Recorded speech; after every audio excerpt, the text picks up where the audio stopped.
Hello children, how are you? Hope you all are fine and safe. Today, once again we will start with new lesson on our online classes. Today we will do chapter number 4, that is living things. This is the part 1. I hope you have studied the previous lessons which we have done. So, you see many different things around you. Some are living, some are non living. You know, the things which have life in it are known as living, while the things which do not have life in it are called non living. In living, there are various kinds of plants, animals, humans, they all are called living. Even the small uh, insect or smallest bird, all are called living, right? In plants also, all type of plants, they are all living things, while the things which do not have life are non-living. There are a number of non-living things around us. Now, some some non-living like the sun, the moon, rocks, water and air, they are all non-living, but they are natural. Nobody has made them. Okay, they are natural non-living things, while things like paper, clothes, furniture, TV, car, computers, they are all made by humans. The things which we use and that we see around us, they are all non-living things which are made by the humans. So non-living, some are made by humans, some are natural. And living things, the things which are having life in it, are known as living things. Now there are certain characteristics of living things, like living things move on their own. Living things need air, water and food. Living things are made up of cells. Living things grow and change. Living things respond to change. And living things reproduce. Now, we are going to study each of these characteristics. We will discuss each of these characteristics and try to understand. So, first is living things move on their own.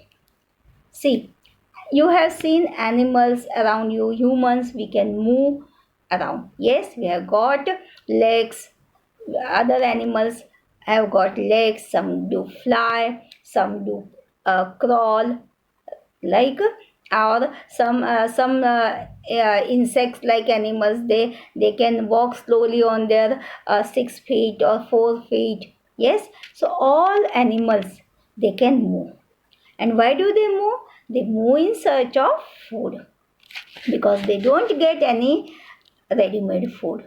They have to look after their food, they have to search, they have to move here and there in search of food. And not only food, they also move in the search of shelter. They don't, some only have their houses, okay, which are pet or which, but the wild animals which are in the forest, they have to look after their own shelter, so they have to move. Another thing, they also have to move to escape from their enemies.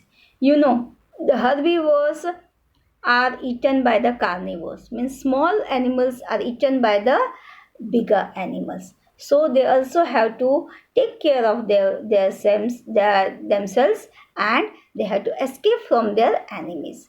Some hunter also can hunt them. Some bigger animal can come and eat them, like the lion, tiger, leopard.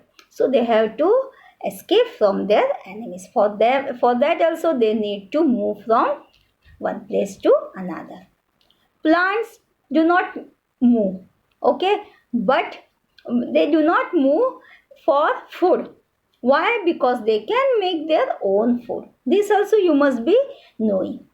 Okay, they can make their own food with the help of sunlight, air, water, and the chlorophyll.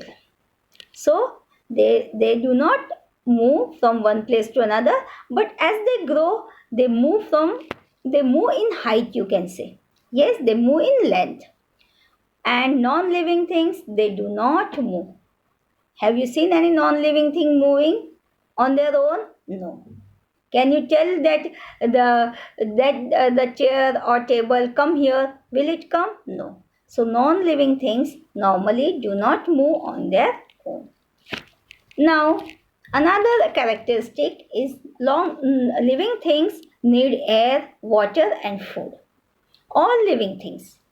Okay, air is important for us to live, water and food. Without or any of these three, we cannot live. Living things cannot live. If any of these things are not there for a long time, they will die. Living things will die. While non-living things, they do not need or any of these things. Do they need? No. Animals, they can breathe air, they can drink water and food.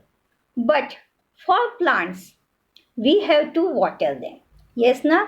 Or in the rainwater also they can get. And for food, they make their own food. I just told you they make their own food. Now, how can they make their own food? The process is known as photosynthesis. Okay, photosynthesis. Photo means in the presence of sunlight. Synthesis means to make. In the presence of sunlight, plants make their own food. With the help of there also they need many things. Okay, like when your mother also make, suppose want to make rice, she will need rice grains, she will need some water, she will need some oil, she will need some salt, some chili, etc, etc, many things she will use. Same way plants also have to have many important things. Like one by one I'll tell. First of all is the chlorophyll. Chlorophyll is the green substance that you see in the leaves of a plant. Most of the plants have the green leaves. Why they are green? Because of the substance called chlorophyll. This chlorophyll helps them to make their food. And they also need carbon dioxide from the air. Air, in the air there is oxygen, also carbon dioxide and other gases. So the carbon dioxide they take from the air, chlorophyll they have, sunlight is also there from the sun, and the water which we give them, all these things they use and they make their food in the process called photosynthesis. In the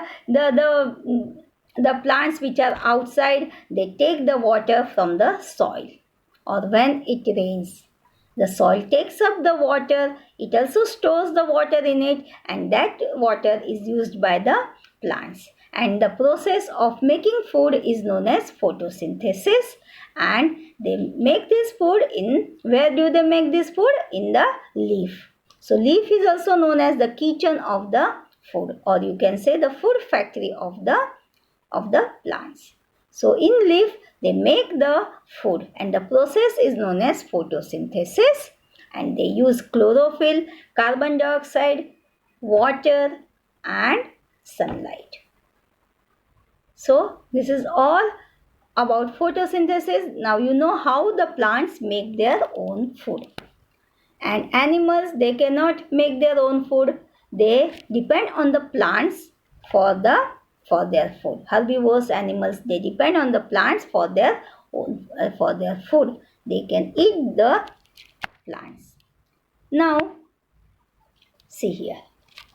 See, here is the picture how the photosynthesis occurs. You can see the light is taken from sunlight, and oxygen, carbon dioxide is taken, oxygen is given out in this process.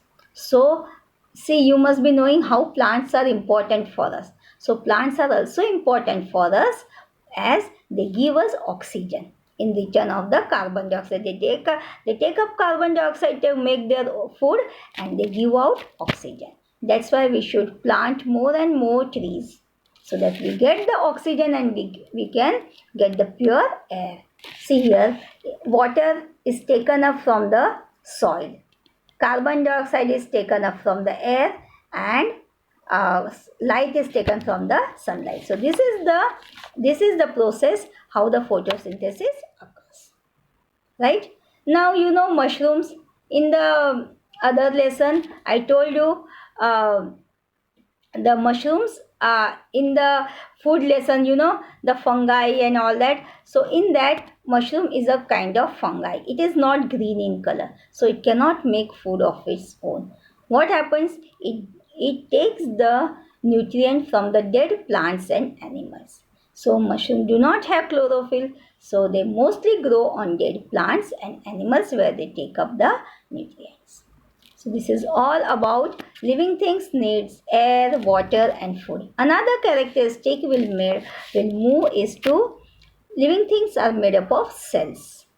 Yes, you know what are cells? See, if you see any wall, you know how the wall is made up of? It is made up of small bricks, right? Small bricks, one by one. You must have seen the bricks are kept on one upon another, and the mason makes the wall with number of bricks. In the same way, all the living bodies, living things bodies are made up of many cells. Okay, they are made up of cell. So you can say that cell is the smallest living part of living being, or you can also say that cell is the basic unit of living thing. Okay, so living beings contains many cells of different types, but there are some organisms which are made up of only one cell. Okay, in a body of organism there is only one cell. That type of organism is known as unicellular organism. And what is the name? There is one example of unicellular organism, and that is amoeba. You can see the picture amoeba. While others are having more cells, their body is made up of many cells, so they are known as multicellular organisms. So humans, all animals, they are bigger than all. This amoeba is very small, okay, because you can imagine only one cell is there in its body. So it is the smallest organism, you can say, and it is made up of one cell, and it is called unicellular organism. While others are multicellular organism. All bigger animals, they have millions of cells in their body. Even we have got millions of cells in our body, and they are called multicellular. Now these cells cannot be seen with the naked eye. We have to see it under the microscope. You can see the picture of a plant cell which is taken under the microscope. See, small. It is green in color because it is a plant cell. Okay, it is having chlorophyll, is a green pigment is there, so it is looking green, and you can see the small circles. They are all the different cells of the plant. So living things are made up of cells, and or you can also say cell is the smallest living part of a living thing, or you can also call cell is the basic unit of living thing. Now next, okay, before we go to the next characteristic like grow and change, they respond to change, to they reproduce. Okay, these things which are shown in the green we have done. In the red box, these characteristics we are going to discuss in the next part. So today we discuss about the living things which move, living things characteristics which are there. They move on their own, they need air, water and food, and they are made up of cells. So these characteristics we discussed today. Other characteristics we will discuss in another part. So thank you, and revise it.